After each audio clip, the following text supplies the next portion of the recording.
आघात. लेखिका प्रिया उंबरकर.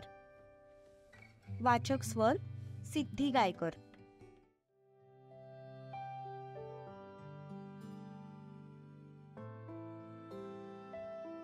पाच महिन्यांनंतर दुर्वा आरशासमोर उभी राहून स्वतःला निहाळत होती. नुकताच तिला 7वा महिना लागला होता.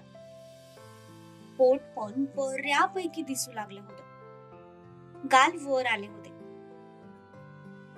मूळचाच गोरा रंग आता अजूनच नितळ झाला होता. चेहऱ्यावर प्रेग्नन्सीचा ग्लो दिसत होता. पण गाल मोठे झाल्यामुळे डोळे थोडे बारीक झाले होते. ती आरशात स्वतःला एका नव्या रूपात बघत होती.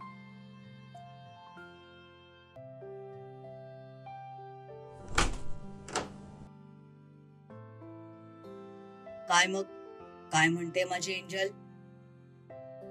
सत्या रूम मध्ये आला. तसं तिने मागे वळून पाहिलं.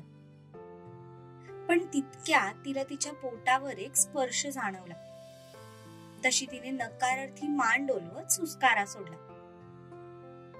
जेव्हापासून तिचं पोट दिसायला लागलं होतं तेव्हापासून त्याचं हे रोजच काम झालं होतं. तो घरी आल्या आल्या पहिला तिच्या पोटावर ओठ टेकवायचा आणि खूप प्रेमाने तिच्या पोटावरून हात फिरवायचा.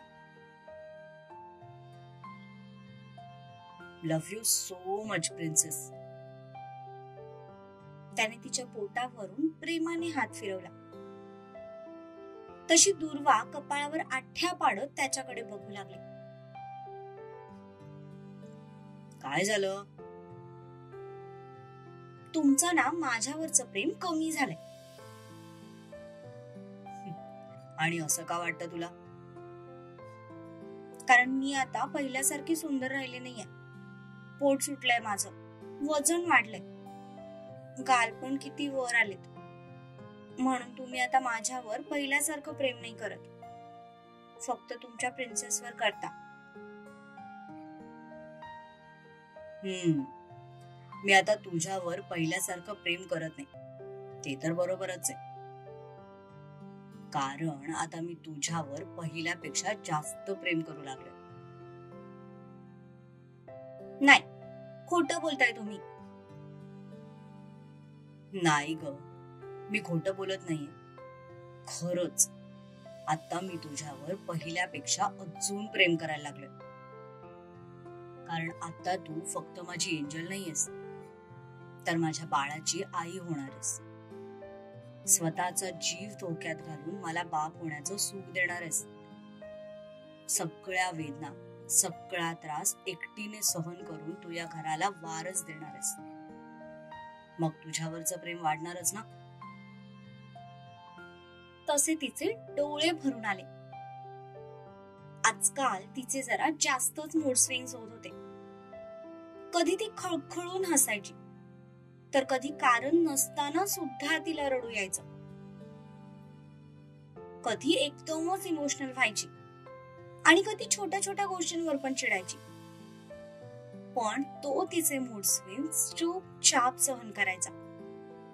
कारण डॉक्टरांनी या सगळ्याची कल्पना त्याला आधीच देऊन ठेवली होती. ती जे काही म्हणेल ते सगळं तिच्या समोर हजर असायचं. घरात सुद्धा सगळे तिची काळजी घ्यायचे. अक्कासाहेबांचा आनंद तर गगनात मावत नव्हता. कधी एकदा राहिलेले 2 महिने पूर्ण होतात आणि आपण आपल्या परतोंडाला हातात घेतोय असं त्यांना झालं होतं. अरे काय झालंय तुम्हासनी? कशापायी एवढा कल्ला करताय? अगं अप्पांचा व्हिडिओ कॉल आहे, काहीतरी महत्वाचं बोलायचंय त्यांना. चला पटापट या. अरे मग चालू कर की ते डबड. किती वेळ लावतोय? अक्का, डबड काय म्हणतेस ग? लॅपटॉप आहे तो. नाही ग अक्का, बरोबरच बोललीस तू. शिवादाचं डबडच आहे ते.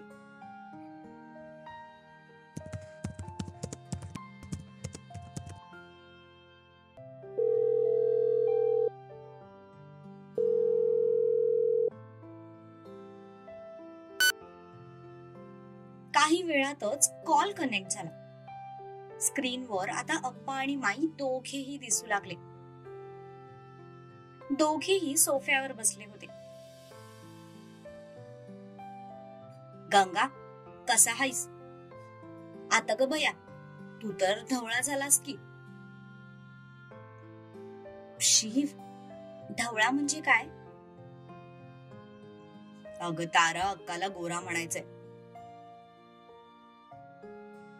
कसे आहात अप्पा? कसा दिसतोय तुला? अप्पा, तुम्ही खूपच स्मार्ट दिसताय. दाढी ट्रिम केली वाटतं. आई शपथ, अप्पा तुम्ही ना आमच्या तिघांपेक्षाही जास्त हँडसम दिसताय. आता मी पण तुमच्यासारखी व्हाईट दाढी करणार आहे. हो का? चुना लाव मग चेहऱ्यावर. सूर्या, आता अजून हँडसम दिसेन बघ मी. समोरच्या स्क्रीन मधून आवाज आला. तसं सगळ्यांनी एकाच वेळी तिकडे पाहिलं. पण समोरचं दृश्य बघून सगळ्यांचे डोळे आश्चर्याने मोठे झाले. सर्वजण शॉक मध्ये गेले. कारण अप्पा कोणत्याही आधाराविना स्वतःच्या पायांवर उभे राहिले होते. ते बघून अक्काच्या डोळ्यात तर पाणीच आलं. सत्यजित, शिवा आणि संपत काका यांची अवस्था पण काही वेगळी नव्हती. सूर्या तर श्वास रोखून समोर बघत होता.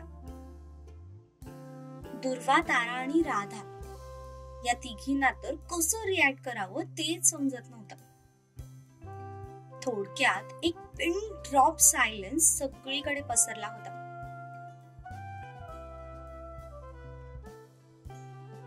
अजून आधाराविना चालू शकत नाही, पण आधाराविना उभा नक्कीच राहू शकतो मी. माई उभ्या राहिल्या.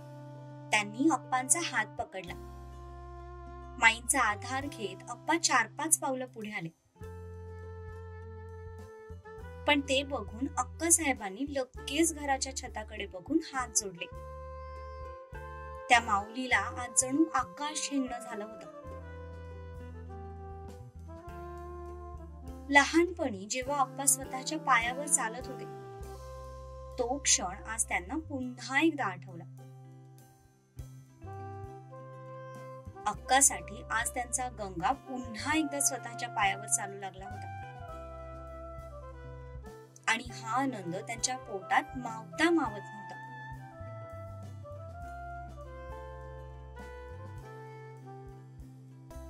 दुर्वा, माझ्या नातवंडांसोबत खेळायला तयार आहे मी आता. बोलताना अप्पांचा सुद्धा आवाज किंचित गहिवरला होता. त्यांना सुद्धा स्वप्नातही वाटलं नव्हतं की ते पुन्हा स्वतःच्या पायावर उभे राहू शकतील. पण आज त्यांचं हेच स्वप्न सत्यात उतरलं होतं. 5 महिन्यांची ट्रीटमेंट आणि फिजिओथेरपी या सगळ्याचा परिणाम म्हणून अप्पा आज स्वतःच्या पायावर उभे राहू शकत होते. चालायला मात्र त्यांना कोणाचा तरी आधार घ्यावाच लागत होता. पण आता निदान काठीच्या आधाराने का होईना आपल्याला चालता येईल या विचारानेच ते समाधानी होते. त्यांना आता दुसरं काही नको होतं. अप्पांना चालताना बघून सगळे एकाच वेळी आनंदाने ओरडले. शिवा, सूर्याने तर आनंदाच्या भरात एकमेकांना मिठीच मारली. दुर्वा पण सत्यजितला बिलगली. तारा आणि राधाने पण गळा भेट घेतली. सगळेच अप्पांसाठी खूप खुश होते. गंगा, अरे कधी येतोयस र घरी? तुला डोळे भरून बघावंसं वाटतंय बघ. अक्का, आम्ही लवकरच येतोय. आता दुर्वाला 7वा महिना लागलाय. तिचं डोहाळे जेवण करावं लागेल आणि त्यासाठी तिची सासू तिथे हवी ना. पण अप्पा, तुमच्या ट्रीटमेंटचा अजून 1 महिना बाकी आहे. अजून 15 दिवस थांबणार आहोत आम्ही. त्यानंतर येऊ घरी. तू आमचं तिकीट करून ठेव.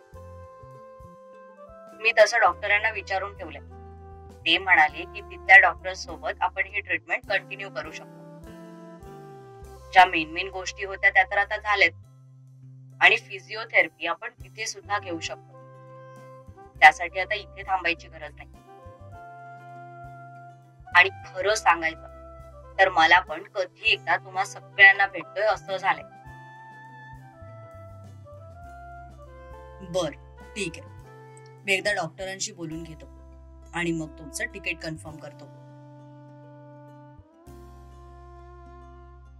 तारा, मी येऊपर्यंत दुर्वाच्या डोहाळे जेवणाची तयारी करून ठेवायची जबाबदारी तुम्हा दोघींची.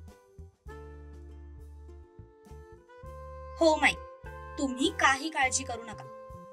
ताईंच्या डोहाळे जेवणाची आणि तुमच्या स्वागताची तयारी आम्ही अगदी दणक्यात करू.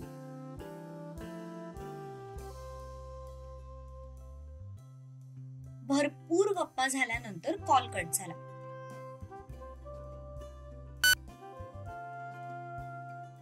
तसे सगळे आता फंक्शनच्या तयारीसाठी बिलगले. पाटील वाड्यामध्ये नुसता आनंदी आनंद पसरला होता. घराला एखाद्या सणासुदीचं रूप आलं होतं. अक्कासाहेबांनी तर लगेच गाडी काढायला लावली. त्या देवी आईकडे नवस बोलल्या होत्या आणि आज अप्पा स्वतःच्या पायावर उभे राहिल्याचं बघून तोच नवस फेडायला त्या लगोलग निघून गेल्या.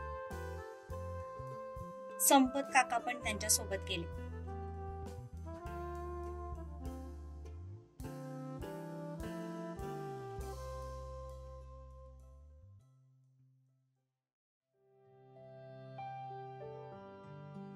पुढील 15 दिवस सुद्धा असेच भराभर निघून गेले.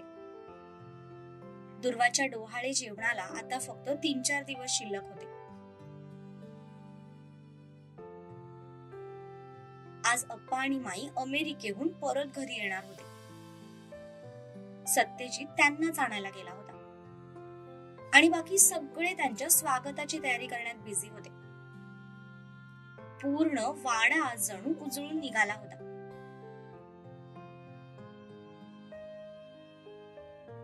रात्रीचे 7 वाजले होते. सर्वजण त्यांच्याच येण्याची वाट बघत हॉलमध्ये बसून होते.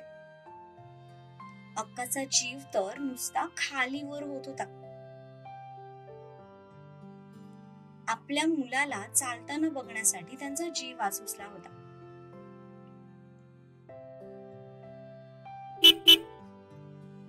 बाहेर गाडीचा हॉर्न वाजला.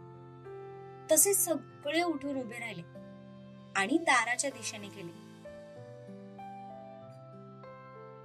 अक्कासाहेबांनी शीलाला आरतीचं ताट आणायला सांगितलं. तसं शीला घाईघाईने आत निघून गेली.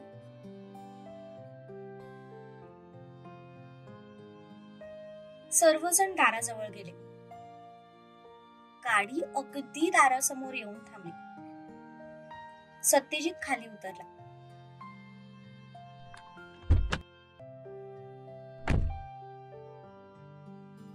त्याच्या पाठोपाठ माई सुद्धा उतरल्या.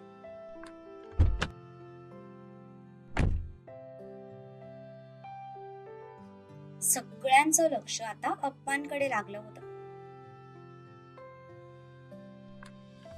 सत्यजितने दरवाजा उघडला आणि त्यांच्या समोर हात केला. अप्पांनी हसतच त्याच्या हातात हात दिला आणि खाली पाय ठेवला.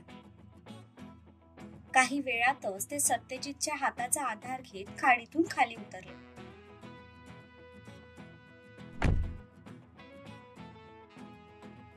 माईंनी पुढे होत त्यांच्या दुसऱ्या हातात काठी दिली.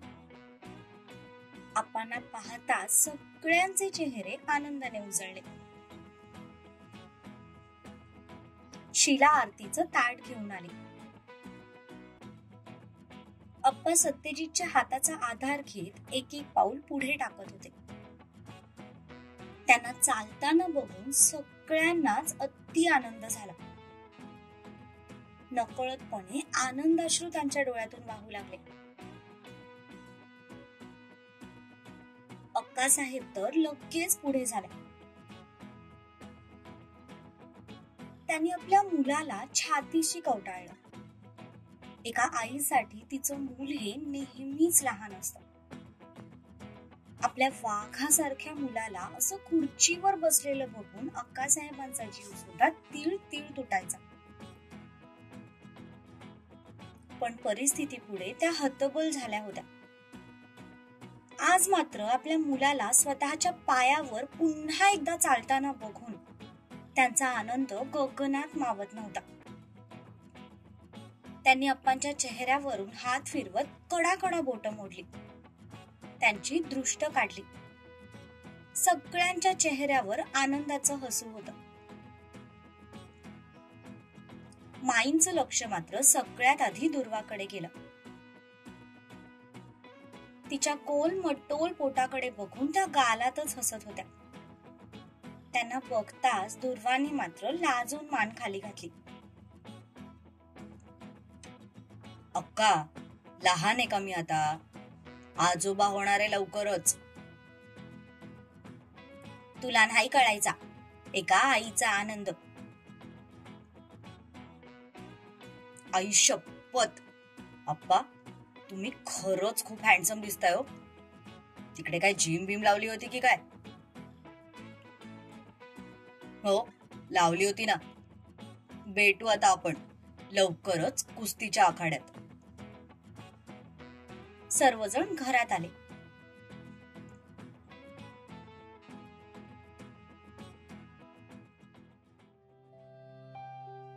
दुर्वा, मस्त तुझ्या हातचा फक्कड चहा होऊन जाऊ दे.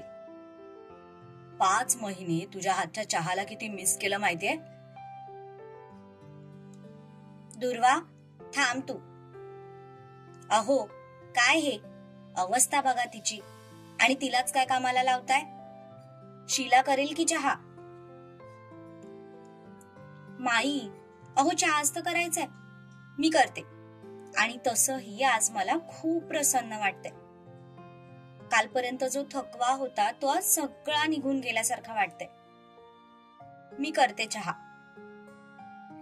दुर्वा आत निघून गेली आणि तिच्या पाठोपाठ तारा आणि राधा सुद्धा तिच्या मदतीसाठी गेल्या. थोड्या वेळातच राधा चहाचा ट्रे घेऊन बाहेर आली. तिच्या पाठोपाठ तारा सुद्धा दुसरा ट्रे घेऊन बाहेर आली. आज अप्पांच्या आवडीच्या कोबी वड्या केल्या होत्या. अरे वा, कोबी वड्या. हो, अक्कांनी खास तुमच्यासाठी बनवल्यात. आम्ही नाहीच म्हणत होतो, पण त्या ऐकायला तयारच नव्हत्या. माई, बघितलंस ना आईचं किती प्रेम होतो चाललंय लेकरावर. आता तू पण दाखवूनच दे की तुझं पण तुझ्या लेकरांवर किती प्रेम आहे ते. उद्या सकाळी होऊन जाऊ दे तांबडा पांढरा. बरं बरं, करते हा.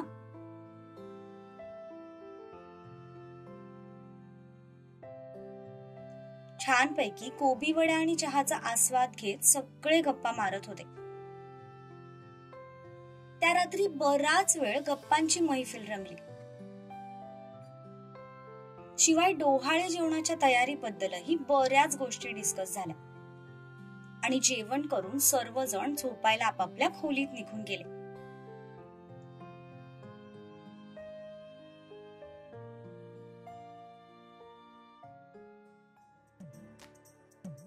अरे काय आहे, या फुलांच्या माळा तिकडे कोपऱ्यात लावायला सांगितल्या होत्या.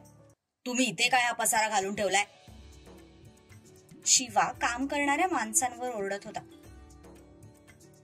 आज दुर्वाचं डोहाळे जेवण होतं. सकाळपासून सगळेजण त्याच तयारीमध्ये व्यस्त झाले होते. सर, झालंच आहे. 10 मिनिटात सगळं काम होऊन जाईल. शिवादा, अरे ऐक ना. सूर्या, बोल पटकन, अजून भरपूर कामं बाकी आहेत.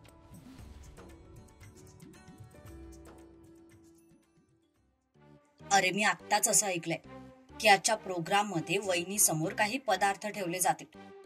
त्यातून जर तिने बर्फी निवडली तर तिला मुलगी होईल आणि पेढा निवडला तर मुलगा. हा मग? अरे शिवादा, मग काय? मग आपण एक काम करू ना. तसं पण त्या सगळ्या वाट्या झाकलेल्या असणार आहेत. आपण सगळ्या वाट्यांखाली बर्फीच ठेवून देऊ. म्हणजे कुठली पण काढली तरी वहिनीला मुलगीच होईल.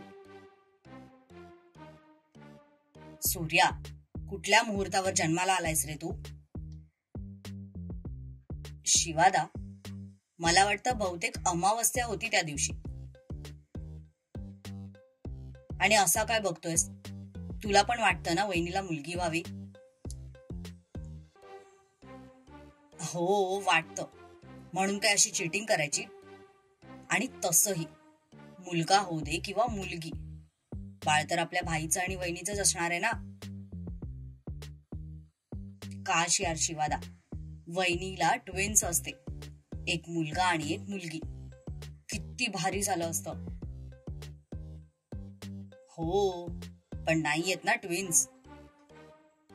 वहिनीच्या पोटात एकच बाळ आहे. आता ते एकतर मुलगा असेल किंवा मुलगी. आय होप शिवादा की वहिनीला पहिली मुलगीच व्हावी. आणि मुलगा झाला तर काय, आपल्या दोघांवरची जबाबदारी वाढेल. कशी काय रे सूर्या? बघ, वहिनीला मुलगा झाला तर मुलीसाठी आपल्याला लवकर चान्स घ्यावा लागेल. मी तर तयार आहे रे सूर्या, पण ती पसारा तयार नाहीये. इच्छा तर माझी पण आहे रे शिवादा, पण अजून माझीच बायको लहान आहे, तर दुसरं बाळ आणून काय करू?